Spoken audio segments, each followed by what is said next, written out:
Bem, muito obrigado, Eduardo. Boa noite a todos. Então, nós vamos falar do tomismo transcendental, né? O tomismo transcendental surge com um padre belga chamado Joseph Marechal. Ele nasceu no final do século XIX e produziu na primeira metade do século XX. E ele fundou a escola, né, chamada tomismo transcendental. Nós temos grandes representantes dessa escola. Por exemplo, Karl Rahner, pode-se dizer que é o maior teólogo católico do século XX. Um outro é Bernhard Lonergan, também um grande pensador, né?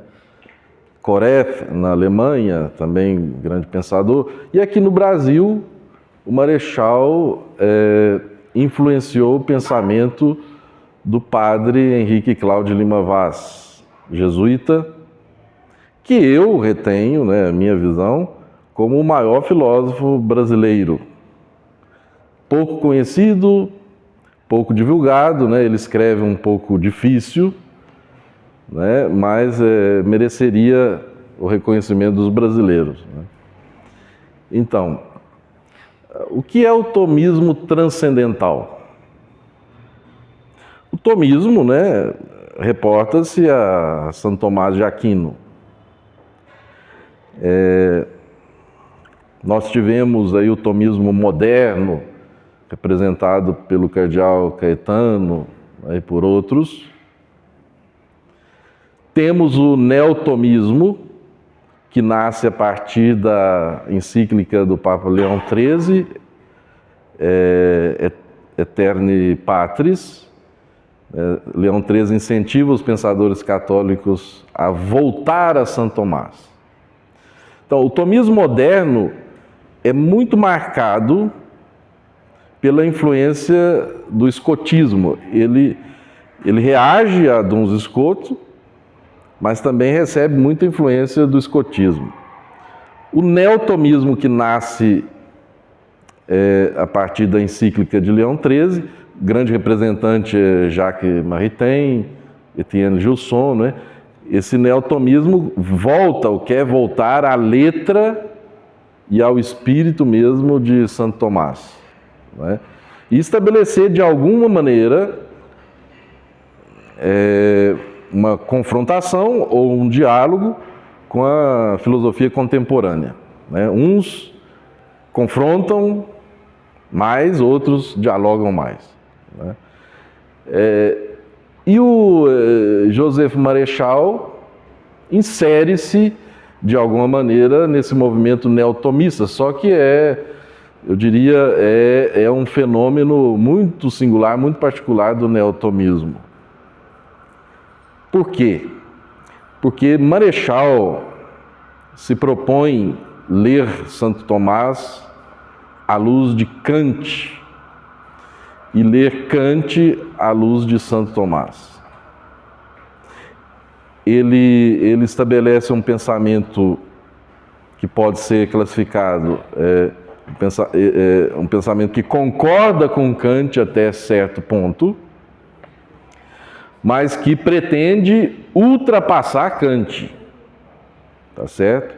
Ultrapassar Kant, valendo-se de elementos do pensamento de Santo Tomás e, segundo o próprio Marechal, sendo fiel às intuições mais originárias do próprio kantismo. Vamos entender primeiro aqui, né, em grandes linhas, quer dizer, alguém já deve saber aí, né?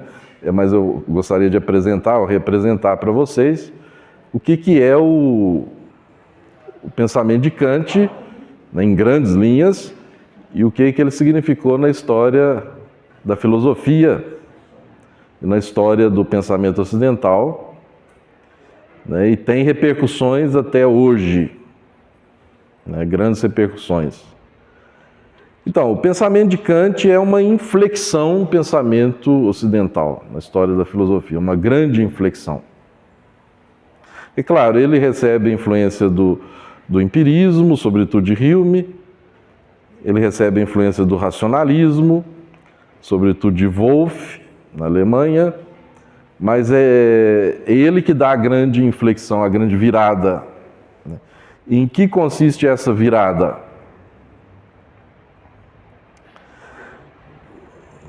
Eu quero ressaltar aqui um aspecto, né, dessa virada. Eu diria, essa virada consiste na impugnação da metafísica como ciência. Isso tem sérias consequências, né? Hegel tentou, a seu modo, recuperar a metafísica, e ele dizia que um povo sem metafísica é como um templo sem o santo dos santos. E o que nós vemos hoje, em grandes linhas, é isso, né? Um povo sem metafísica. Povos sem metafísica. E a filosofia, a partir de Kant, considerou em seus representantes majoritários definitiva a impugnação de Kant, a metafísica. Agora, o que é a metafísica, né? Como Santo Tomás entende a metafísica? A metafísica é o suprassumo da filosofia. Se nós podemos dividir a filosofia em várias áreas, por exemplo, dividiria em lógica, embora a lógica não seja propriamente uma área da filosofia, mas uma propedêutica, né, para a filosofia. Então nós podemos dividir em lógica, filosofia natural, ou aquilo que Aristóteles, os medievais, chamavam de física, matemática e metafísica, né? Então, para a gente entender bem o que é metafísica, vamos compará-la a essas demais áreas. A lógica trata do ser, o objeto da filosofia é sempre o ser, tá certo? Em todas as áreas é sempre o ser. Então, a lógica trata do ser, mas do ser meramente pensado, segundo os cânones da razão. O ser pensado. A física ou a filosofia natural trata também do ser, mas do ser enquanto sujeito ao movimento, o ser móvel. A matemática também trata do ser, mas do ser no seu aspecto quantitativo. E a metafísica? Então, cabe à metafísica, essa é a pretensão, né, desde Platão, eu diria talvez desde Parmênides, Aristóteles, né, até chegar a Santo Tomás e além, né? Porque na modernidade nós tivemos metafísicos e hoje ainda temos, né? Quem defenda com vigor a metafísica. Então, o que é próprio da metafísica? É tratar do ser enquanto ser. E o que significa tratar do ser enquanto ser? Significa tratar do ser em toda a sua globalidade, ou fazer desprender todo o sentido do ser. Porque se a lógica trata só de um aspecto do ser pensado, se a física trata só de um aspecto do ser, o móvel, a matemática, o quantitativo, etc., seria preciso, então, que uma área do saber tratasse do ser no seu todo. Tá certo? É o sentido último do ser. Esse é o objeto da metafísica. A intencionalidade da metafísica é esta, né? Ver o todo. E Platão já dizia, né? Quem vê o todo é filósofo. Quem não vê o todo não é filósofo. Então, a filosofia entendida no sentido clássico é fundamentalmente metafísica. E é justamente isso que Kant impugna. Tá certo? Qual é o problema de Kant, não é? O problema de Kant é o seguinte: ele era um professor de filosofia, seguia uma metafísica racionalista de Wolff. Mas encontrou-se com Hume, empirista. E ele diz que Hume o despertou do seu sono dogmático, né? Ele confiava no poder da razão, etc. A partir de Hume passou a desconfiar. Eu vou trazer aqui apenas um dado da filosofia de Hume, que é a sua crítica ao conceito de causalidade. Para Hume, não há objetivamente a causalidade. E como que ele justifica isso? Como ele é empirista, para ele todo conhecimento tem que ter a chancela da sensação, né, de algo aprendido pelos sentidos. Agora, isso que nós chamamos de causalidade, nós vemos com os nossos sentidos, nós temos acesso à causalidade com os sentidos. Hume diz que não. Se eu digo que uma coisa é causa de outra, eu não vejo, no entanto, diz Hume, saindo alguma coisa da causa e passando para o efeito. Eu não vejo isso. O que eu vejo? Eu vejo sucessão de fenômenos. Uma coisa acontecendo depois da outra. Então eu digo que uma coisa é efeito da outra. Aquilo que vem antes é causa, o que vem depois é efeito. Mas o que eu vejo mesmo é só essa sucessão. Tá certo? E a causalidade, então? Para Hume, a causalidade é fruto do nosso hábito. Porque eu vejo sempre uma coisa acontecendo depois da outra, eu digo que ela é efeito. Mas isso não está na coisa mesmo. Ou seja, eu não tenho a chancela dos sentidos para dizer isso. Tá certo? Então, eu movo essa cadeira aqui, né?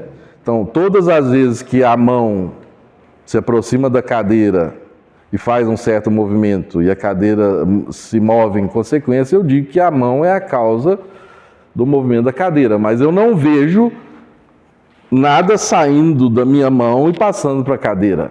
Eu vejo só uma sucessão de fatos ou no máximo, uma contiguidade de fatos. Essa é a crítica de Hume. Kant achou séria essa crítica, mas se a crítica é admitida sem nenhuma contestação, nós colocamos toda a ciência em crise, ou desbaratamos mesmo toda a ciência, toda a possibilidade de ciência. Se não há mais causalidade, nós não podemos fazer nenhum tipo de ciência. O que nós vemos são fenômenos apenas, não podemos estabelecer um nexo lógico entre esses fenômenos.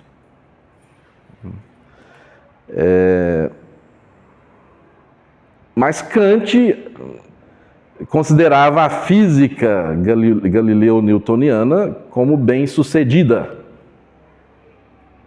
Ela conseguia explicar muitas coisas. Então, como é possível? Kant parte dessa pergunta, né?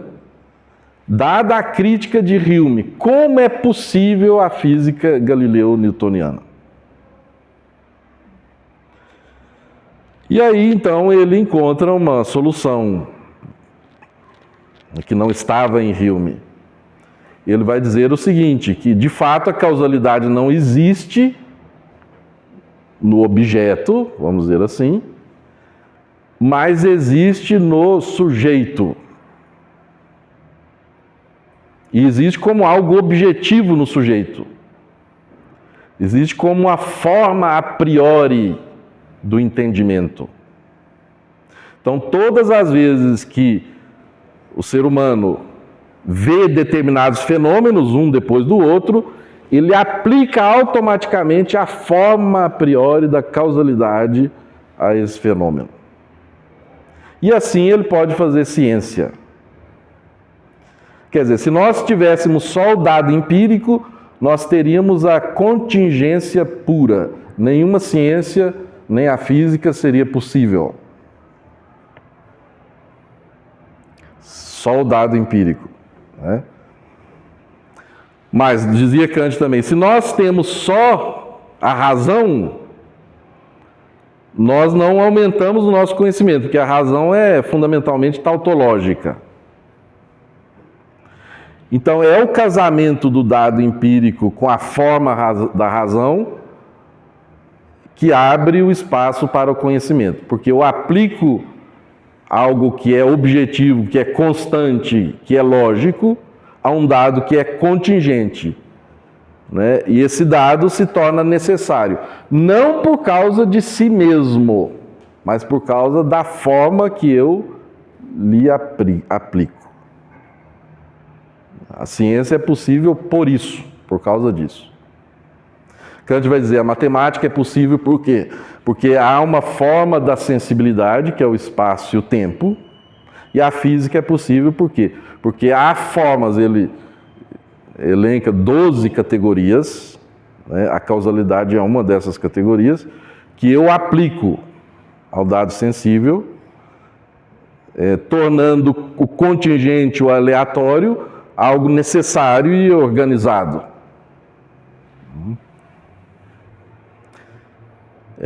Agora, com isso, então, a metafísica não é possível. Por que a metafísica não é possível? Porque a metafísica pretende chegar ao princípio, a causa do ser dos entes, através, sobretudo, do recurso à causalidade. Mas se a causalidade é um mero aparato da minha mente, e não algo objetivo que exista na realidade independente da minha mente, né, eu não posso então fazer esse link entre o ser dos entes, do mundo, do homem, e a causa primeira transcendente, que nós chamamos de Deus. Então esse link é impossível, segundo Kant. Porque a causalidade só se aplica ao dado empírico. E não sendo Deus um dado empírico, não há modo de chegar a ele, né, fazendo ciência. Não é fazer ciência, porque a filosofia, até Kant, sempre foi entendida como ciência. Não é uma ciência particular, mas é ciência. E o que significa ser ciência? Significa poder explicar a partir das causas. Então, o objeto da metafísica é o ser dos entes na sua totalidade, na sua globalidade, no seu todo, né? E a metafísica, então, o metafísico vê que esse ser dos entes é insuficiente, ele não se explica. Então, através da causalidade, né, se chega, para explicar a contingência do ser dos entes, se chega ao ser por si. Ou como dizia Santo Tomás, ao ipsum esse, o próprio ser.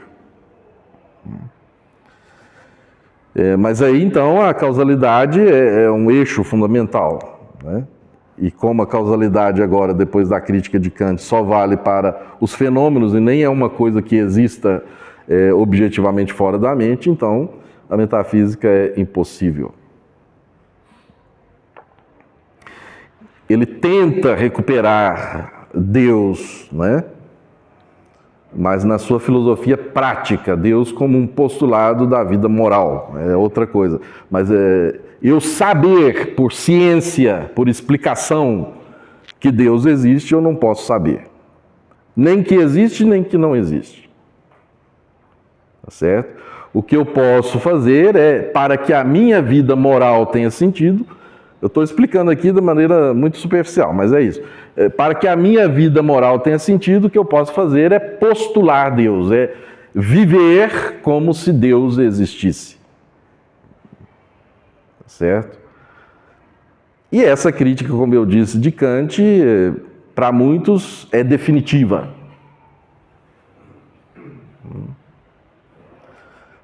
Tanto é que a filosofia, não é, era a rainha das ciências e hoje está numa condição cada vez mais marginal.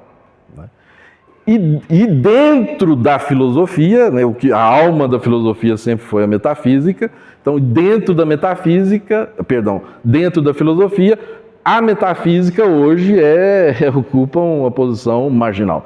Então vejam, dentro do âmbito das ciências, a filosofia ocupa uma posição marginal. E dentro do âmbito da própria filosofia, a metafísica ocupa uma posição marginal. Certo?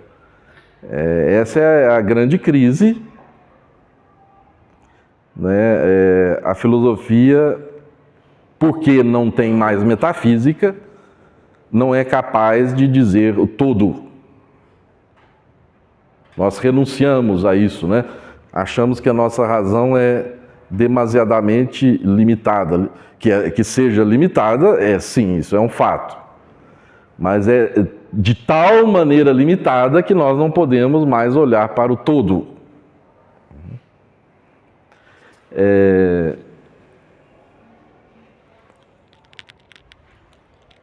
E vamos dizer, a filosofia de Joseph Marechal, o tomismo transcendental, se insere no bojo dessa crise, dessa inflexão realizada por Kant. Tá certo? Então, o que Marechal vai dizer? Ele aceita a crítica de Kant. Agora, por que nós chamamos a filosofia de Marechal de tomismo transcendental, né? Por que o transcendental? Porque a filosofia de Kant é transcendental. E é transcendental em que sentido?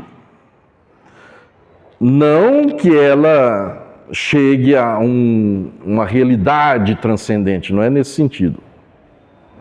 Isso ficou vetado. Mas no sentido de que ela analisa as condições de possibilidade de todo conhecimento. O transcendental em Kant tem esse sentido.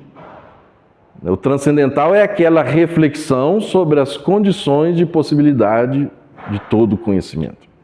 E para ele, quais são essas condições de possibilidade de todo conhecimento? São... em resumo, o aparato a priori que está na mente humana.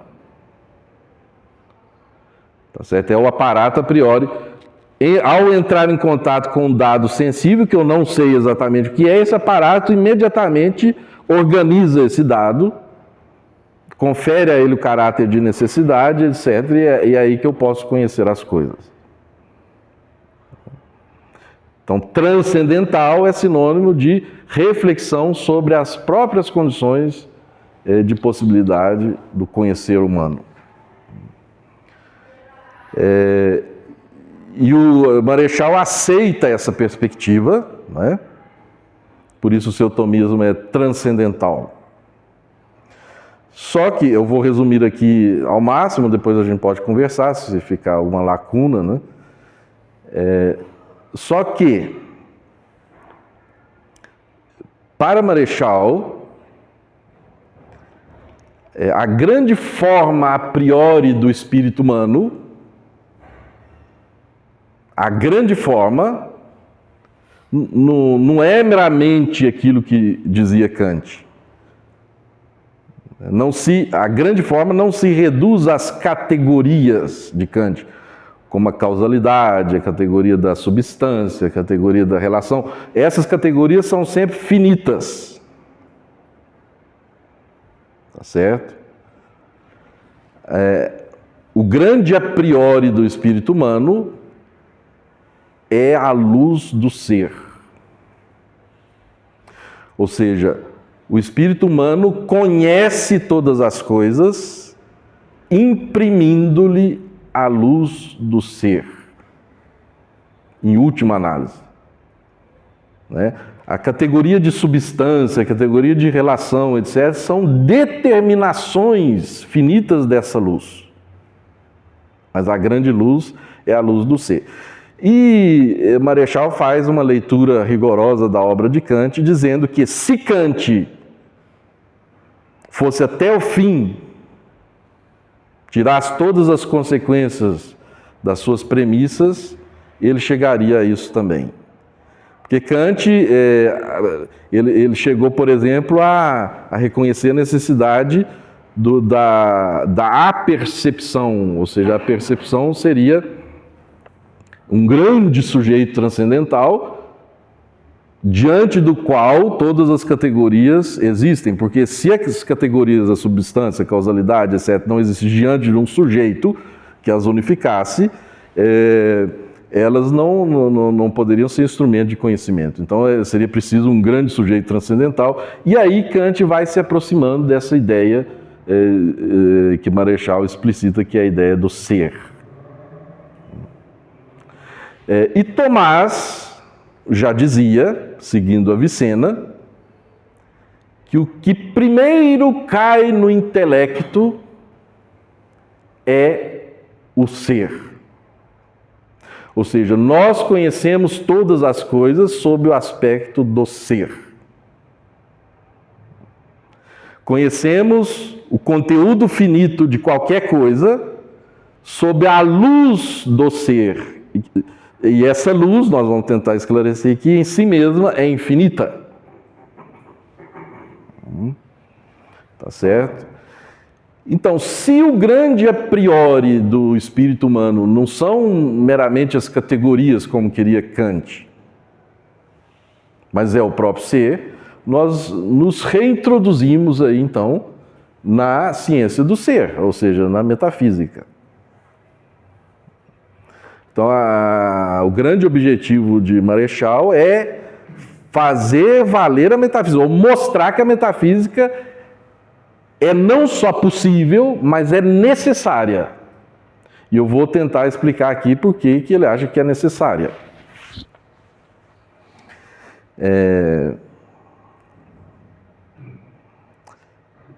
Como nós conhecemos as coisas, né?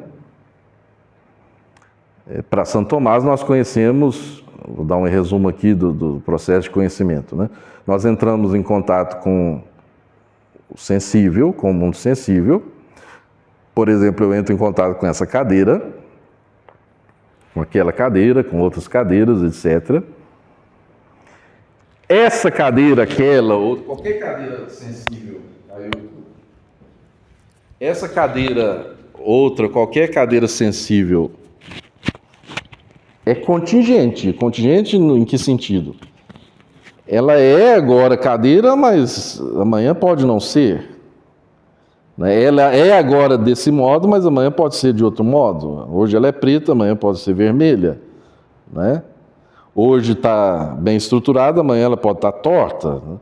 Então, o dado sensível é sempre contingente. Isso Kant reconhece muito bem. Né? Se a gente tivesse só o dado sensível, não haveria ciência. A gente precisa de leis para que haja ciência. Então, para Santo Tomás, como eu conheço a cadeira, ou o que ele chamava de essência de cadeira, etc. Eu entro em contato com essa cadeira contingente e uma luz que existe no meu espírito, que Santo Tomás chama de intelecto agente, é lançada sobre essa cadeira eu vou usar aqui uma metáfora, e tira uma espécie de radiografia da cadeira. Ou seja, despoja a cadeira dos seus caracteres contingentes e fotografa aquilo que é a estrutura inteligível da cadeira, de toda a cadeira. Tá certo? E a partir disso é que eu posso reconhecer toda outra cadeira que eu vir como cadeira. Por quê? Porque o intelecto agente tirou o universal do particular. Tirou o universal do particular. Então, a imagem sensível da cadeira, Santo Tomás chama de species sensibilis.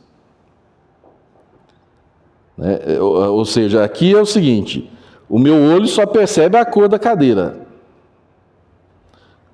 O meu tato, a consistência da cadeira e assim por diante. Então, cada sentido tem o seu objeto próprio. Mas se eu tivesse só o olho, eu não perceberia o todo da cadeira, o peso da cadeira, etc. Então, cada sentido joga para o nosso interior o seu objeto, e há no nosso interior uma primeira síntese. Uma síntese operada pelo senso comum, que de São Paulo, ou seja, é um sentido interno que organiza tudo aquilo que está separado em cada sentido. E ele forma uma imagem da coisa, recompõe tudo. Se pelo sentido eu percebo a cor, percebo a textura, percebo o peso, etc. Quando isso vai para dentro, essas coisas que um sentido percebe isoladamente do outro, são recompostas. As coisas são recompostas e formam uma imagem integral da coisa. É isso que Santo Tomás chama de fantasma. É a imagem da coisa. Mas aqui ainda nós estamos no nível da contingência, porque a imagem é contingente. O intelecto agente age sobre essa imagem e tira o universal desta imagem contingente. Tira o necessário dessa imagem contingente. Então, o intelecto agente imprime necessidade. Tá certo? E então nós temos a species intelligibilis. A species intelligibilis, ela vai para o nosso intelecto possível. O intelecto possível é onde se armazenam os universais, o conhecimento universal. Mas nós, até aqui, ainda não chegamos ainda no que é propriamente conhecer. Porque para Santo Tomás o conhecimento se completa onde? Em que ponto? Ele começa nos sentidos, depois tem o fantasma, depois tem o universal retirado do fantasma, tem a species intelligibilis, mas até aqui não se completou o conhecimento. Ele se completa onde? Em que ponto? Ele se completa no juízo. É só quando eu posso dizer isto é assim, é que o meu conhecimento se completa. Tá certo? A cadeira é preta. Então, pelo processo de conhecimento do universal, eu tiro só a radiografia da cadeira. Aquilo que é necessário na cadeira. E o que é necessário na cadeira não é nem preto nem vermelho.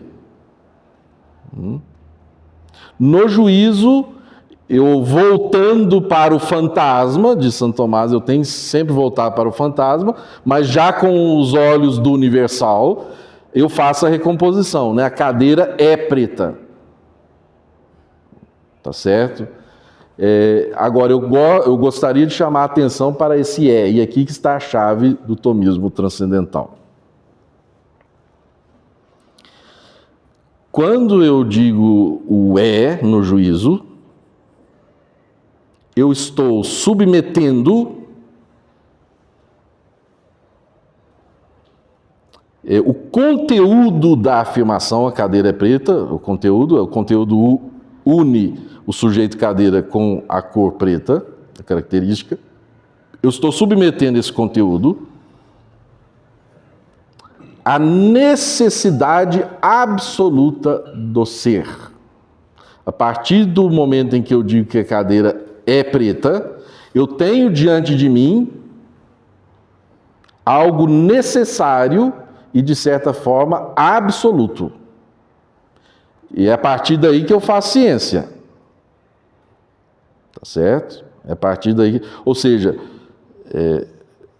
pelo juízo eu coloco o objeto de conhecimento como algo contraposto a mim.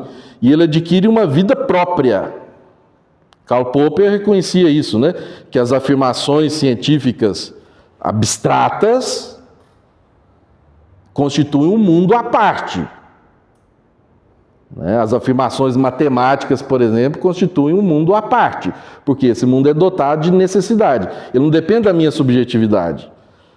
Não depende, tá certo? Não depende das variações. Uma vez que eu digo que a cadeira é preta, essa inteligência da cadeira preta passa a ser eterna. Essa cadeira pode se transformar, pode ficar azul, etc. Mas a inteligência da cadeira preta é tirada do tempo e colocada de algum modo na eternidade pela necessidade do ser. Então, o juízo confere a absolutez à afirmação. Pois bem, e Marechal vai dizer que toda a nossa inteligência está intencionada a afirmar o absoluto. Em tudo aquilo que nós fazemos, nós estamos intencionados a afirmar o absoluto. Por quê? Porque é a grande forma a priori que está agindo na nossa inteligência, no nosso aparato constitutivo, cognoscitivo, é o ser, é a luz do ser.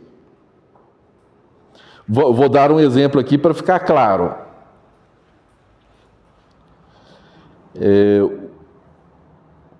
O cético que diz que a verdade não existe, ou que diz que tudo isso aqui nós estamos dizendo é bobagem. Vamos tomar essa afirmação aqui. O cético diz que a verdade não existe. No fundo, qual é a intenção dele? A inteligência está intencionada a quê? A afirmação do ser. Se é verdade que a verdade não existe, há algo verdadeiro. A verdade é que a verdade não existe. Tá certo? E se há algo verdadeiro, então há a verdade, a afirmação do ser. Então o cético, querendo negar a verdade, ele está afirmando a verdade no ato com o qual pretende negá-la. Então isso é para mostrar, através desse argumento de retorção, que é impossível fugir da perspectiva do ser. É impossível fugir da luz do ser. Tá certo? Eu faço aqui agora um parênteses. Com isso, eu não quero dizer que todo o conteúdo dos nossos juízos são acertados, nós podemos nos enganar. O conteúdo material, a cadeira é preta, pode estar equivocado. Mas a forma que ele recebe no juízo, a cadeira é preta, essa forma é absoluta. Desde que eu considere que a cadeira é preta, eu posso fazer ciência a partir disso de maneira absoluta. Ou seja, eu confiro um peso absoluto a algo que é relativo, mas o peso é absoluto. Então o Marechal dizia que esse absoluto que aparece no juízo é o absoluto relativamente absoluto, porque o conteúdo é relativo ao dado sensível, mas a forma é absoluta, é a forma do ser. E segundo ele, né, por uma série de demonstrações, etc. Esse absoluto, relativamente absoluto, só pode ser entendido em última análise ao absoluto, absolutamente absoluto.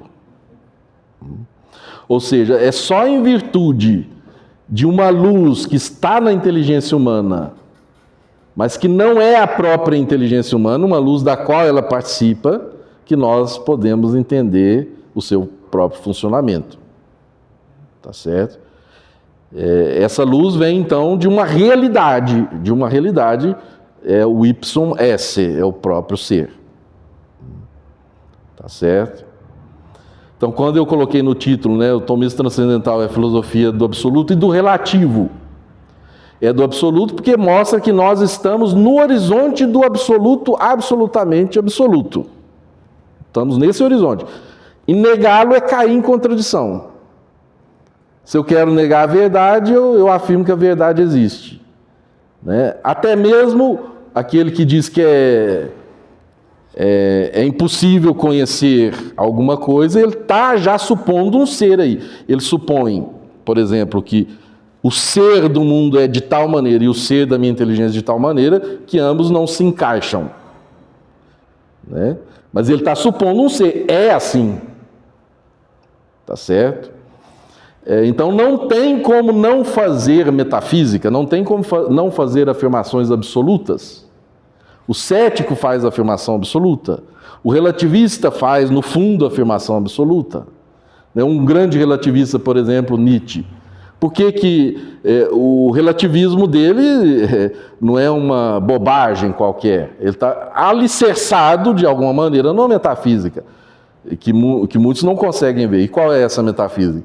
De que tudo é devir, tudo está em movimento e nada pode ser apreendido pela inteligência. Mas isso é uma metafísica, é uma afirmação sobre o ser.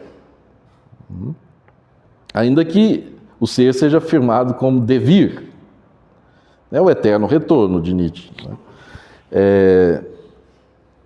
Então, o tomismo transcendental é a filosofia do absoluto, que estamos no horizonte do absoluto, no horizonte do ser, no horizonte da verdade total. Mas esse horizonte é apenas um horizonte, não é uma posse nossa. Tá certo? Nós vamos conhecendo o conteúdo dessa verdade aos poucos, analisando, né, nos corrigindo, etc. Então é o relativo que entra aí, sem dar aso ao relativismo. Tá certo? Então nós estamos nesse horizonte. Agora, aquilo que nós precisamos saber mesmo, que é o mais fundamental, que é o todo, de alguma forma nós sabemos por quê? Porque o absoluto, relativamente absoluto, remete sempre como condição última de possibilidade ao absoluto, absolutamente absoluto. Então isso nós sabemos, mas nós não agarramos esse absoluto, absolutamente absoluto. Né? Ele nos dá a possibilidade de ir conhecendo o conteúdo finito das verdades. A respeito do conteúdo finito das verdades, nós não temos a última palavra ainda, né? Só na visão mesmo de Deus, etc. E por isso nós debatemos, nós nos corrigimos, né? Nós argumentamos, contra-argumentamos, né? E é isso. Então a metafísica é possível? É possível, mas para terminar eu diria, né? Ela tem duas características, dizia Maritain. Ela tem a sua grandeza, porque é uma ciência do divino, do absoluto, mas ao mesmo tempo, isso deve ser mantido, senão a gente cai num dogmatismo injustificado, ela tem a sua miséria. Por quê? Porque ela é feita a partir da relatividade humano-mundana. Muito obrigado.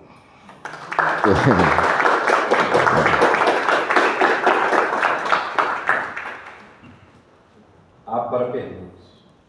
Sim. Padre, eu não conhecia, o senhor é fantástico. Explicação é fantástica. Ficar horas aqui. Muito bem. Naquilo que o senhor veio falando, me chamou a atenção para a questão da inteligência artificial. Sim. Eu trago para o senhor aqui, não sei nem se é a altura daquilo que o senhor trouxe para nós, mas me veio aqui uma dicotomia sobre a inteligência artificial. Eu vejo que a inteligência artificial ela imita muito bem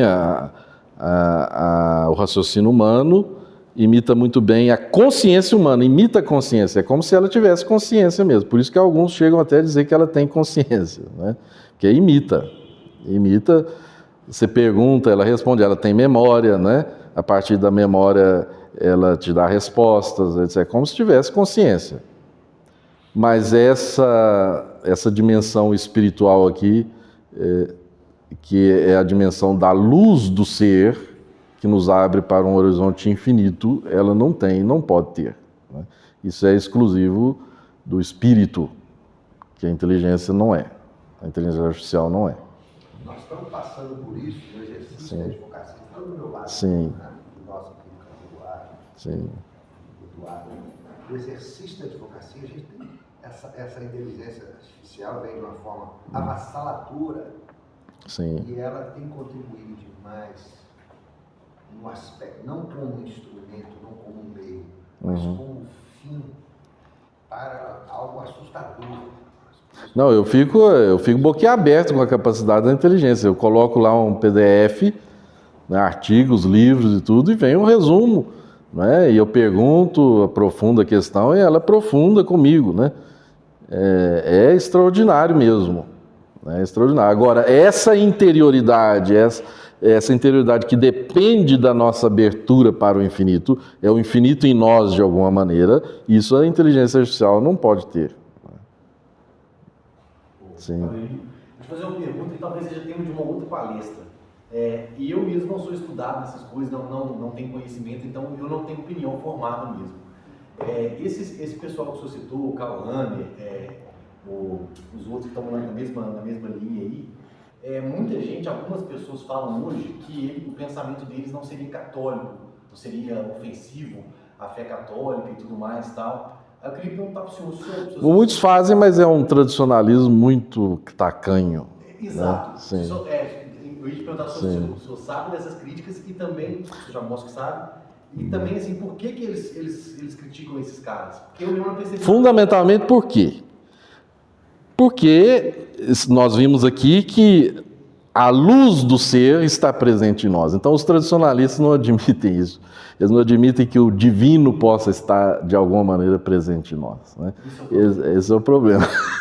Então isso abriria espaço, são consequências que eles querem tirar, abriria espaço para uma salvação universal, para a não necessidade do batismo, etc, etc. Mas a crítica não se justifica. Não. Porque essa é uma presença natural do divino em nós, né? A luz do ser. E essa crítica, posso estar errado também, não sou tão conhecedor quanto o senhor, agrediria o próprio tomismo, né? De alguma maneira, porque Santo Tomás fala claramente em algumas passagens lá de um desejo natural de ver a Deus. Quer dizer, se há um desejo natural de ver a Deus, o divino está de alguma maneira em nós.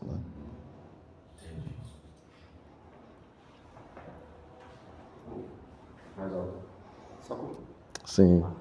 Transcendental pode ser traduzido assim como abertura para o infinito. Exato. Só que é uma abertura, não é uma abertura simplesmente passiva, é uma abertura dinâmica. Tá certo? Aqui eu poderia aprofundar. Marechal faz um entrelaçamento que ele vê em Santo Tomás entre inteligência e vontade. Quer dizer, se a inteligência tem essa luz do infinito, do ser, a vontade, naturalmente, ainda que inconscientemente, deseja essa luz, deseja esse infinito. Sim.